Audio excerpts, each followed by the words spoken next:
ખબર નહીં આપણે શિમલા મનાલી ક્યારે જઈશું, પણ હા, શિમલા મનાલીની જે ફેમસ ડિશ હોય તો આપણે ઘરે જ બનાવી શકીએ છીએ ને. તો સૌથી પહેલાં તો આપણે એના માટે લઈ લઈશું ઘઉંનો લોટ. 2 વાટકી જેવો ઘઉંનો લોટ, એમાં પ્રમાણસર આપણે મીઠું નાખી દઈશું.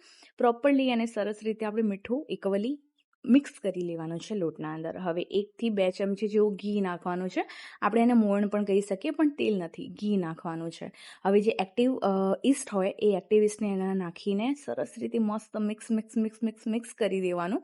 અને પછી પાણીના રીતે આપણે પાણી નાખતું રહેવાનું અને લોટ એક બનાવી દેવાનો, એટલે કે ડો બનાવી દેવાનો, લોટ બાંધી દેવાનો, બિલકુલ આવી રીતે નોર્મલી આપણે જે ચપાતી અને પરાઠા માટે બનાવીએ છીએ. હવે સિદ્ધુની ફિલિંગ માટે થોડા અખરોટ લઈ લીધા છે, થોડા ધાણા લઈ લીધા છે. હવે થોડા 3 થી 4 આપણે મરચાં કાપીને નાખી દીધા, ડુંગળી નાખી દીધી, અને જે આદુ અને લસણ હોય એ આપણે નાખી દીધું. એના પછી આખા જે ધાણા હોય એ ધાણા નાખવાના છે 1 ચમચી જેટલા. અને એના પછી આપણે નાખી દઈશું થોડું જીરું. અને એના પછી આપણે એડ કરીશું સ્વાદ અનુસાર મીઠું, એટલે કે સોલ્ટ એડ કરી લીધું છે. હવે આપણે થોડું એડ કરવાનું છે આની અંદર બ્લેક પેપર, થોડુંક જ, વધારે નહીં. અને એના પછી આપણે સરસ રીતે આને ગ્રાઇન્ડ કરી દેવાનું છે, પાણી એડ નથી કરવાનું, તો દરદરો એક પેસ્ટ જેવું રેડી થઈ જશે. હવે મેં થોડી અડદની દાળ લીધી હતી, જે 1 ચમચી હતી, ને એને 1 કલાક પાણીમાં મેં બોળી દીધી હતી, જેના કારણે થોડી સોફ્ટ થઈ જાય. એને પણ હવે આપણે એડ કરી લઈશું અને ફરી એક વખત આપણે એની પેસ્ટ બનાવી દઈશું. તો દેખો, એકદમ સરસ મજાની પેસ્ટ આપણી એકદમ રેડી થઈ ગઈ છે. હવે દેખો, આ સિદ્ધુને જે અંદરની ફિલિંગ હતી એકદમ રેડી છે. આવી જ રીતે આપણે બનાવી શકીએ ને સિરિયસલી એટલું ટેસ્ટી લાગે છે. હવે જે આપણે સાઈડમાં થોડું રેસ્ટ કરવા માટે ડો મૂક્યો હતો ને, એને થોડું આપણે મતલબ કે મસળીશું, થોડું પછાડીશું, થોડું તોડીશું, થોડું ફોડીશું, જેના કારણે જે લોટ છે એકદમ લચીલો બની જશે અને સરસ રેડી થઈ જશે. હવે આના નાના લુવા રેડી કરવાના છે, જેવા આપણે પરાઠા માટે રેડી કરીએ છીએ ને એવું. હવે સાઇઝ તમારા ઉપર ડિપેન્ડ કરે છે કે તમે કેટલા નાના સાઇઝના સિદ્ધુ બનાવવા માંગો છો કે મોટા સાઇઝના. મેં થોડા મોટા સાઇઝના બનાવ્યા હતા.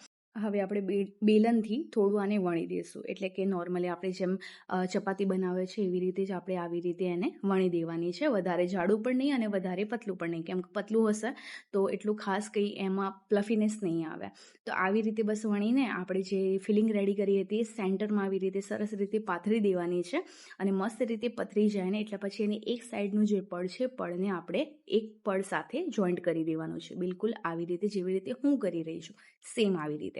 બસ આવી રીતે જ આપણે આ રેસીપી રેડી કરવાની છે. વધારે ઝંઝટનું કામ નથી, ફટાફટ બની જાય છે, પણ ટેસ્ટી હોય છે. મેં એકચ્યુઅલી ઘઉંના લોટમાં બનાવી હતી ને મારે નોર્મલી ઘઉંના લોટની અંદર હું રાગી એડ કરું છું, જેના કારણે આ સિદ્ધુ થોડા બ્લેક થશે. બાકી તમે નોર્મલી લોટથી બનાવી શકો છો. હવે તમે પણ મનાલી ગયા હશો તો તમે આ ફેમસ રેસીપી સિદ્ધુ જરૂર ટ્રાય કર્યો હશે, અને તમને આ કેવું લાગ્યું હતું એક વખત કમેન્ટ સેક્શનમાં જણાવવાનું ના ભૂલતા. અને બિલકુલ મેં ઢોકળાની પ્લેટમાં આને સરસ રીતે ગોઠવી દીધા. મેં ઓઇલ થોડું ગ્રીસ કર્યું હતું અને પાણી ઓલરેડી આપણું બોઇલ થઈ ગયું હતું સ્ટીમ માટે, એટલે કે સ્ટીમર તૈયાર છે. હવે આપણે આને સ્ટીમ કરવા માટે મૂકી દઈશું. સ્ટીમ માટે કમસે કમ આને 25 મિનિટ જેવું તો સ્ટીમ કરવું પડશે, નહીંતર આ કાચું રહેશે. હવે સાઈડમાં આપણે થોડી બનાવી લઈશું ચટણી માટે ધાણા, પછી મગફળી, થોડા તલ, એટલે કે 2 ચમચી જેવા તલ મેં એડ કર્યા હતા. એના પછી આપણે એડ કરીશું ચણાની દાળ, આપણે આખી હતી, એટલે કે આપણે એના અંદર નાખી દેવાની છે. હવે એના પછી આપણે એડ કરીશું થોડું ખોબરું, એટલે કે ડેઝિકેટેડ કોકોનટ. હવે મીઠું એડ કરી દઈશું અને થોડા આપણે એડ કરીશું આની અંદર અખરોટ, કેમ કે અખરોટનો ટેસ્ટ તો આવવું જોઈએ ને. થોડું જીરું એડ કરી લઈશું, થોડું ધાણા જીરું, થોડું મરચું. બસ આ નોર્મલી આટલી બધી વસ્તુઓ એડ કરી લેવાની. થોડું 2 ચમચી જેવું આપણે દહીં પણ એડ કર્યું છે, જેના કારણે આનો ટેસ્ટ ખૂબ જ સરસ આવશે. એક વખત આ મેથડથી સિદ્ધુ અને ચટણી બનાવવાનું ના ભૂલતા, અને જો બનાવો તો કમેન્ટ સેક્શનમાં જણાવવાનું ના ભૂલતા. હવે ગ્રાઇન્ડ કરી લઈશું. સરસ મજાની આપણી ચટણી રેડી થઈ ગઈ છે. એટલી ડિલિશિયસ ચટણી હતી સિરિયસલી. અને હવે આપણા સિદ્ધુ પણ રેડી હતા. હવે એને સરસ આવી રીતે આપણે કટ કરી લઈશું. અને દેખો કેટલી પ્લફીનેસ છે ને, એકદમ લાઈક બ્રેડ હોય ને, બ્રેડ, બિલકુલ એવી રીતે જ લાગે છે. એક વખત ટ્રાય કરવાનું બિલકુલ ના ભૂલતા. સિરિયસલી એટલી સરસ મજાની રેસીપી રેડી થઈ ગઈ છે. હવે ગરમ ગરમ સિદ્ધુને એન્જોય કરો. અને વિડીયો પસંદ આવે તો લાઇક શેર કમેન્ટ કરવાનું ના ભૂલતા. ચેનલ ઉપર જો તમે નવા છો તો પ્લીઝ ચેનલને સબસ્ક્રાઈબ કરજો. જય શ્રી રામ.